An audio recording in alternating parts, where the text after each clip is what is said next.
I'm in the lunchroom right now. Can you tell me about a teacher who left and how that affected you? I'd say Miss Frank Levine because she was my first advisor when I came into the school, and she really pushed me to, be more out there. So like when she dropped the news on me, it was kind of like a bomb. And I just started crying. I was like, oh my gosh.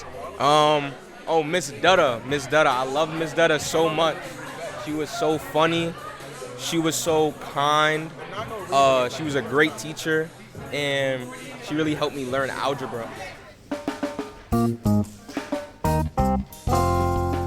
You're hearing students from BILA. This stands for the Brooklyn Institute for Liberal Arts. I go here, and I'm asking questions about a problem we seem to be facing. You have those, school moms, not in a weird way, but, in a friend way. It was really sad that she was leaving. Other teachers left, and it was sad. But, I don't know, she was just, there since, the beginning. It affected me in so many ways because she was there since I was a freshman, and unfortunately, she wasn't able to see me blossom. The problem is teacher turnover rates. For some reason, it's super high at my school. But at my school, it's not. I'm Mateo Tang O'Reilly, a sophomore at Central Park East High School, or CPEHS. And I'm Katelyn Melville, and this is PS Weekly, the sound of the New York City school system. Okay, so I'm a senior, and I'm graduating in a couple months, which is still really crazy to me. But I was just thinking about my time in high school and everything I've been through, and I realized a lot of the teachers I started out with just aren't here anymore. They left. Yeah, that's crazy. I've only been at CPEHS for a year, and I've only seen one teacher leave, and he had already been there for a while, so I guess I can't really relate to that. Yeah, it's weird. Not a lot of people seem to. I was thinking maybe it's a location thing, maybe demographics might have something to do with it. I've got both school profiles pulled up right now, and they look similar. Yeah, both of our schools, they have predominantly Black and brown students, and also students coming from low-income backgrounds. Our schools are also really small. I think mine has around 500 students, and yours as well, right? Yeah.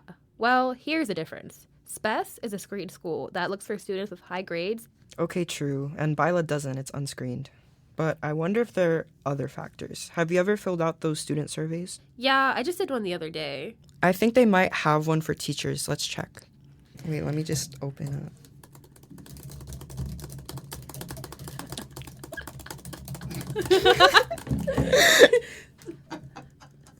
Okay, so you'll look up your school and I'll do mine. Teacher principal trust. Oh, wait. Found it. I found this from Panorama Education, which does the surveys for the DOE. Wow, my teacher principal trust is 100%. 100%? Yeah. Can I see? Yeah. Out of how many responses? 34. That's insane. Genuinely crazy. Yeah. I feel like with these surveys, you never get anything being unanimous ever. If you look at mine, I have 63%. And Whoa. That's 19 points less than the average. And that's with 29 responses. So I think that says something. Teacher-admin relationships. I think that may be a difference worth looking at. Seems like it. According to the most recent public data, 59% of teachers at BILA have less than 3 years of experience. And at my school, 14% of teachers have less than 3 years of experience. And just for comparison, according to the Independent Budget Office, which is a nonpartisan government agency, on average, 20% of teachers at schools citywide have less than 3 years of experience. Wow. So BILA has 3 times more teachers with less experience than even the city's average.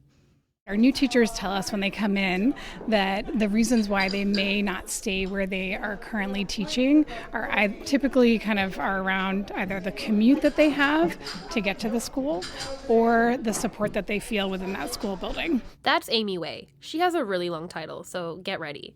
She's the executive director of the Education Department's Office of Teacher Recruitment and Quality at New York City's Department of Education.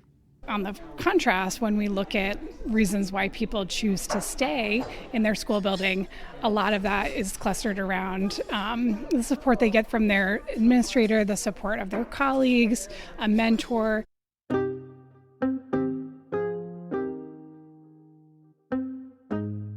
So we wanted to hear directly from a former teacher at my school, BILA, just to understand from his point of view why he decided to leave and why he thinks the teacher turnover rate is so high there. It is so good to see you. I miss you so much. Oh, I always feel bad because I left my kids there, but it's sad. That's David Wertz, my former music teacher. I caught up with him while he was on vacation. So what made you want to become a teacher? Oh, that's a good one. So I kind of have always wanted to be a teacher and a music teacher since like third grade.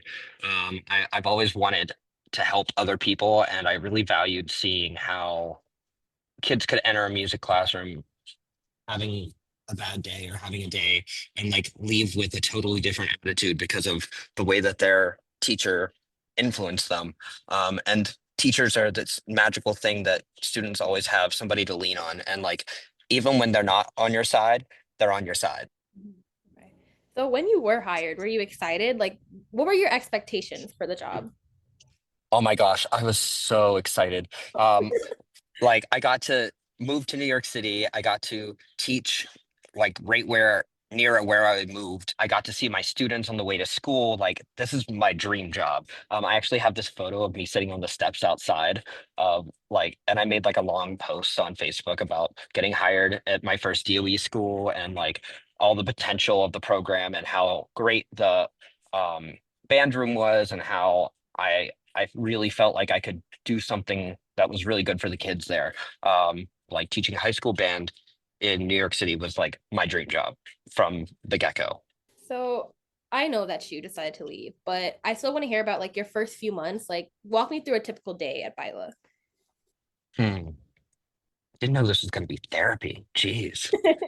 Um, let's go back to orientation. So when we were getting ready for there, they had like a 1 week orientation where you had to go in and they kind of told you what you had to do as a teacher. And my first job, there was a lot of leniency in lesson planning and curriculum planning because you kind of you know your students and you know what to plan for them. Whereas one of the things that kind of caught me off guard with Bilo was that they were like, you need to follow this exact lesson plan template, and if you don't, okay, you don't have to, but you'll be docked for it in your observations. So it was like, what? This seems kind of not completely right. But we got to hear Bila's mission and kind of see what was important about the school and kind of how it started as such a small school, but creating such success for students who weren't necessarily on the track to bigger and better things because of their upbringing or like they came from lower income households that they didn't have the family support to pay for extra things like the SATs and stuff like that. So I was like, okay, like this school really cares about their students and really cares about pushing the envelope for success. And so orientation went pretty well overall. And they gave us all this free stuff that was like Bila merch, and we were like, yeah, we love Bila. Like this is great. Um, and then the first week happened, and that's kind of when the fire started. Um, I remember my first week teaching, I was leaning on a desk as I was taking attendance, and one of the assistant principals came in and yelled at me in front of the students, telling me that I should not be leaning on a desk because that's not professional in front of the kids. And I was like, okay, this is a flavor that I was not expecting. And for the record, I was in the classroom when this happened. So, do you remember like the one moment where things started to feel off, or was that the moment? Um, I think that was like a first couple red flags kind of thing, but I was like, okay, this is the assistant principal. Like he might be trying to prove himself or something like that. Like I don't know what he's doing. Um, but the real moment that really like kind of, oh, this is different. This is not what I was expecting was one of the teachers in the school forgot to clock in. Like move, so we move punch cards in the school. So like that's how you clock in every morning. And one of them just forgot to move the punch card, but he went to his class to teach his class and stuff. And he got shouted out on the loudspeaker in front of all the kids, telling him if he didn't show up to the main office in the next like 5 minutes, he wasn't getting paid. And like that was something that was just like, oh, this is very different than what I grew up with and what I was expecting. Like this is a very different world that I'm living in now. I remember that too. So, how would you sum up that first year? Because I know you were there for 2 years. So, like, Mhm. did you have any doubts? And like, what made you still decide to stay another year? That's really interesting.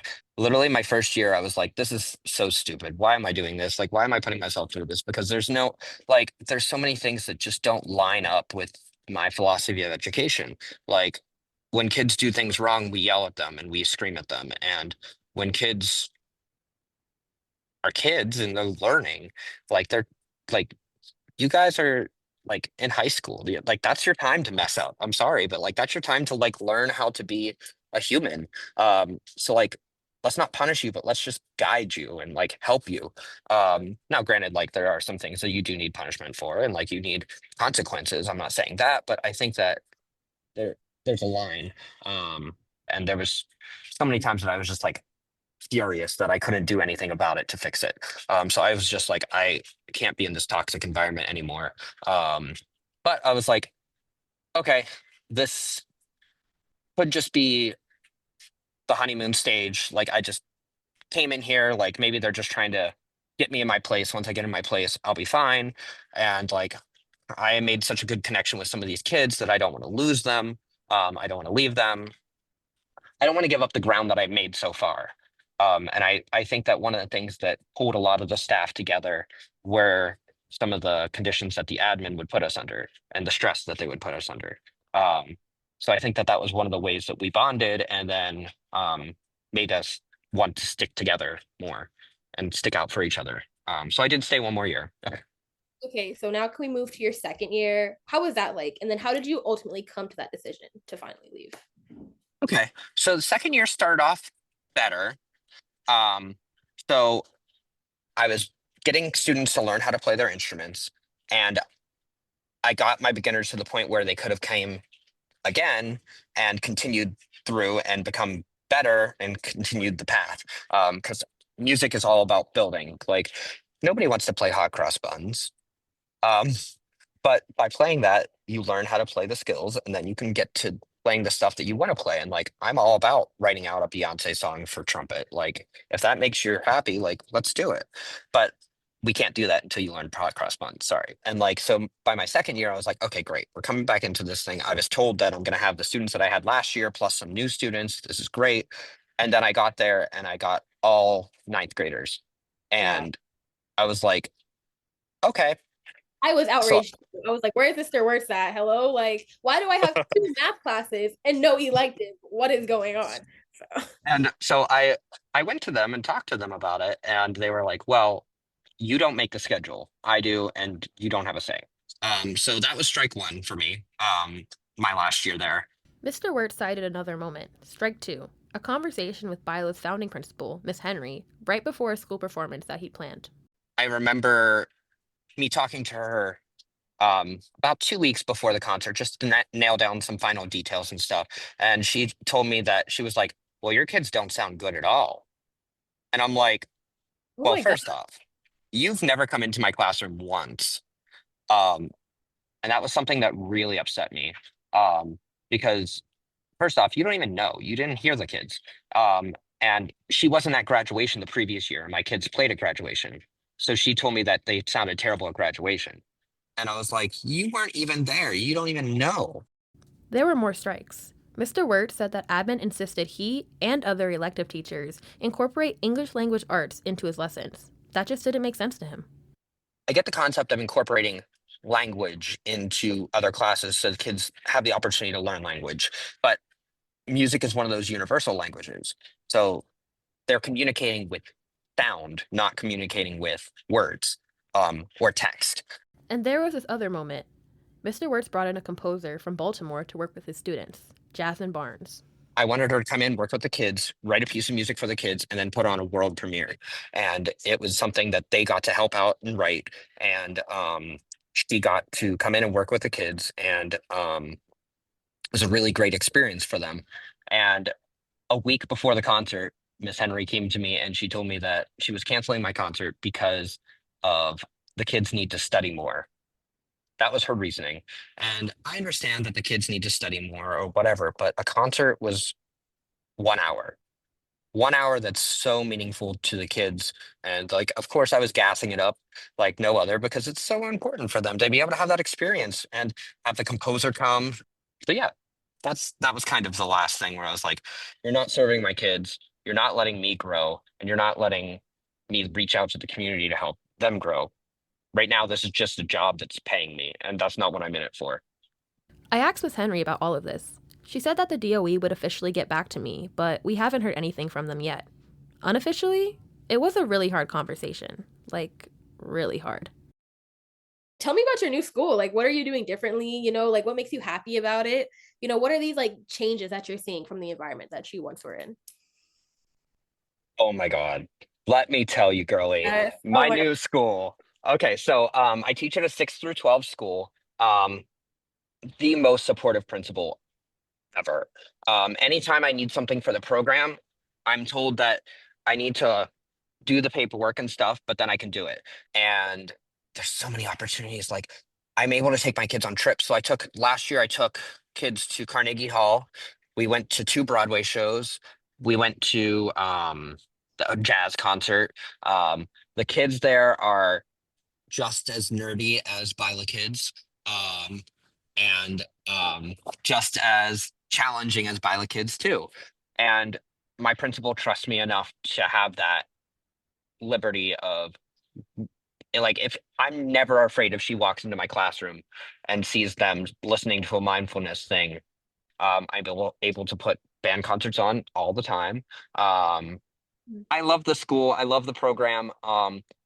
They're still hard on me. Like, they still challenge me, which I really value. Like, my observations, we talk through things and we think about ways to improve, but I'm not scared of getting, like, verbally yelled at. That's David Wertz, a music teacher formerly at BILA. Reporting this story has been tricky for me. Normally, when journalists reveal hard truths about an institution, they aren't, like, about to get a diploma from there. And regardless of this issue, I've had a great time at BILA. I mean, it's a really small school, so we get to know our teachers. And they are great. Amazing. And we have a great humanities department, which gave me the writing skills necessary to even complete this story. But I went back to those surveys that the teachers filled out. This is from 2024. There's a question which says, I feel respected by the principal at this school. 64% of BILA teachers said they agree or strongly agree. That's the bottom 7% citywide for that question. There's another question. The principal looks out for the personal welfare of the staff members. 47% of BILA teachers said they agree or strongly agree, putting them in the bottom 5% of schools citywide on that question. And teacher turnover has just been high. That's a fact. And it's been really hard for me. Coming up, an interview with my assistant principal and teacher from high school. That's after the break.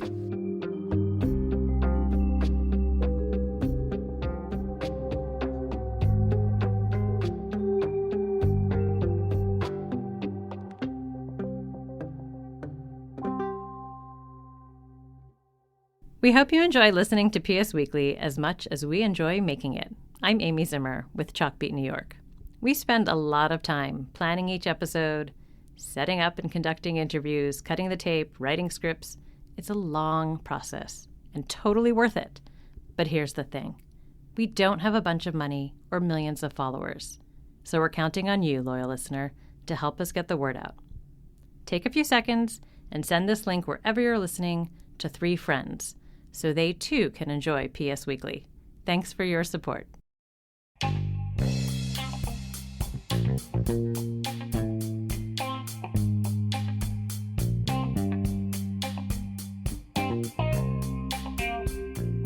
Welcome back to PS Weekly, where Katelyn and I are talking about the impact of teacher-admin relationships in New York City schools. I'm Mateo. And I'm Katelyn. And who are you? I'm Mike Elson-Rooney. I'm a reporter at Chalkbeat New York. And why should we trust you to talk about the subject of teacher turnover?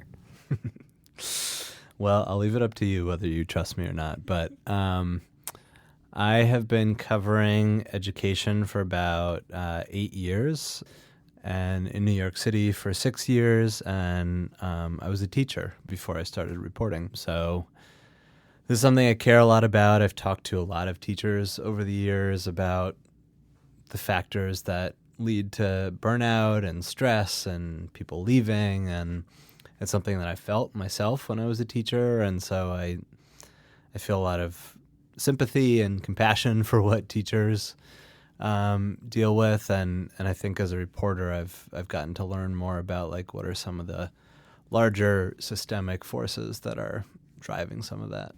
Okay. How do you think this issue is New York City specific? So, it's interesting, like, overall, I think we're actually average or slightly above average when it comes to teacher retention, which is like the cousin of teacher turnover. And so if you look at like overall in the New York City public school system, it's usually between like 6 and 8% of teachers who leave the system in any given year. If you measure it by how many teachers left their school, it's about like 87% stay, so like 13% leave their school. And we're actually better than the national average on that, which is like 16 or 17% leave their school. So how do you feel that teacher-admin relationship affects teacher turnover and whether or not a teacher wants to stay? Yeah, your administration is really the most direct impact on your day-to-day experience as a teacher.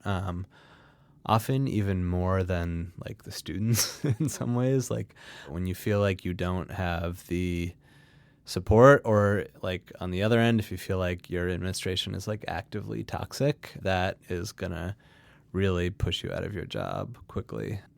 I was looking at a survey recently from EdWeek, which did a national teacher morale survey. And one of the questions they asked is like, would having a less abusive or toxic administration make you more likely to stay in your job? And teachers in New York were more likely to say yes to that than the national average. Right. So what do you think the role of admin, besides just being a boss, is for teachers? It's really huge. Like they set the culture of the school.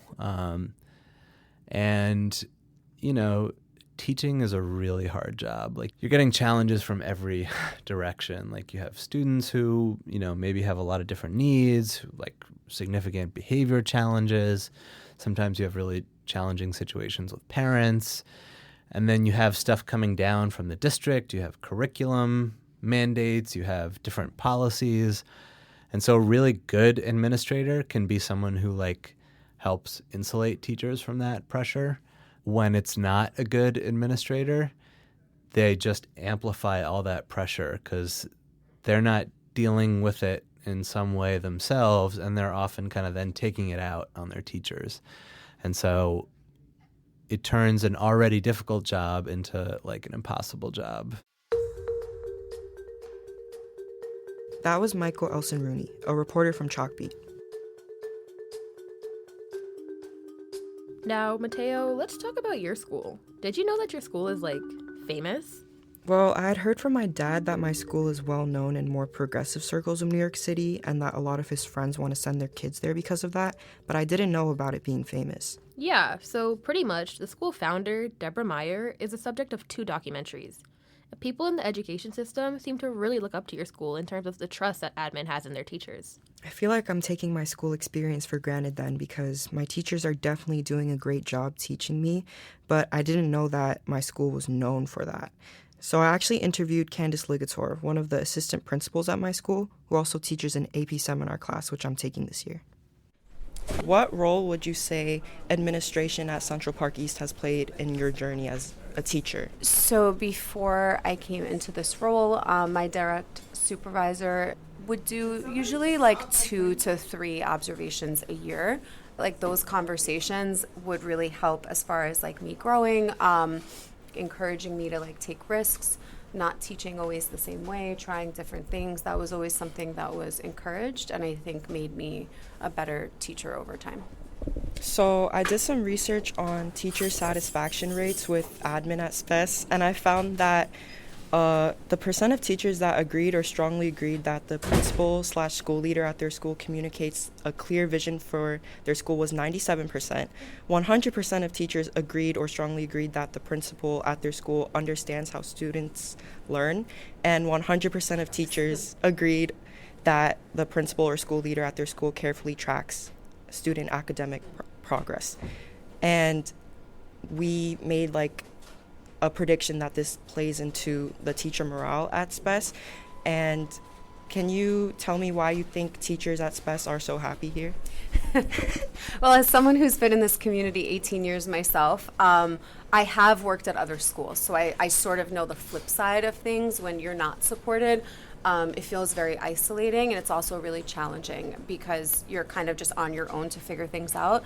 I think why people feel so happy or the morale is so good is because we do genuinely try to understand that our teachers are people first, and I think just giving people a little bit of grace with things, if emergencies come up, being supportive of teachers, and we never really come for anybody on like a punitive level if something is going on. We really try to like talk through it. If there are teachers that are having like problems with students, oftentimes we'll volunteer to like go into the class, kind of observe and offer suggestions. So I think those are just some of the reasons, but I think just like understanding that people have a lot going on outside of this building and understanding that every day and how you treat people, I think helps.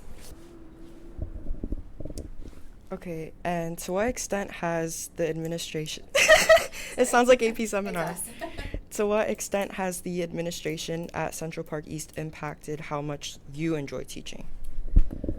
So, I think you know this, that Ms. Segura was an assistant principal. Now she's the principal. So prior, my majority of my experience here was under a different leadership, a different principal.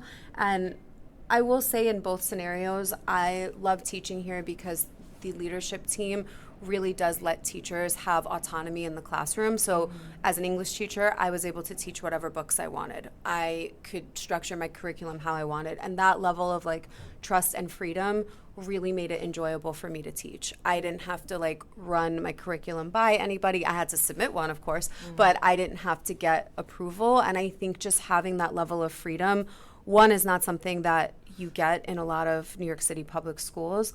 A lot of them will have what's called like scripted curriculum, where teachers have to teach specific things, whether they like those materials or not. So I think just having that freedom here, and Ms. Segura still does allow that, having the freedom to say, oh, I want to teach this AP class, and being able to bring it in, I think is also something that has made me want to continue teaching alongside of doing this role. That was Candice Ligator, an assistant principal at CPEHS. That interview was really interesting.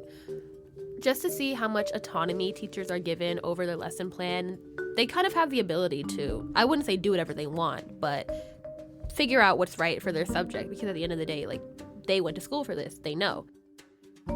So teacher turnover has really affected you personally then? Yeah, I feel like at its core, at the end of the day, it hurts to see teachers leave, especially at a small school like yours and mine. Teachers become your family. I always think about this one time. I was coming back from a trip in school from DC, and a teacher approached my dad. He was like, oh, thank you so much for raising such a good kid, XYZ, whatever. And my dad flipped it back on him. He was like, no, thank you, because you see Katelyn more than I do. You see her every day. You are her family. And that hit me right in my heart. Yeah. And as you start to see teachers leave, you kind of internalize that. You think, why are they leaving? What's wrong with me? What's wrong with us? But then I kind of realized I have to stop thinking about it in that way. I'll never blame a teacher for leaving. I'll feel sad about it, but I'll never be mad, because if you're in a place where you don't feel like you're being served, then you should go somewhere where you feel like you are being served and you feel like your efforts are truly being highlighted. Yeah, I mean, at the end of the day, it's like really understandable why these teachers are leaving. And I guess something pretty clear to us is that teachers should be given more freedom and autonomy. So admin needs to do better for the sake of our teachers and us students.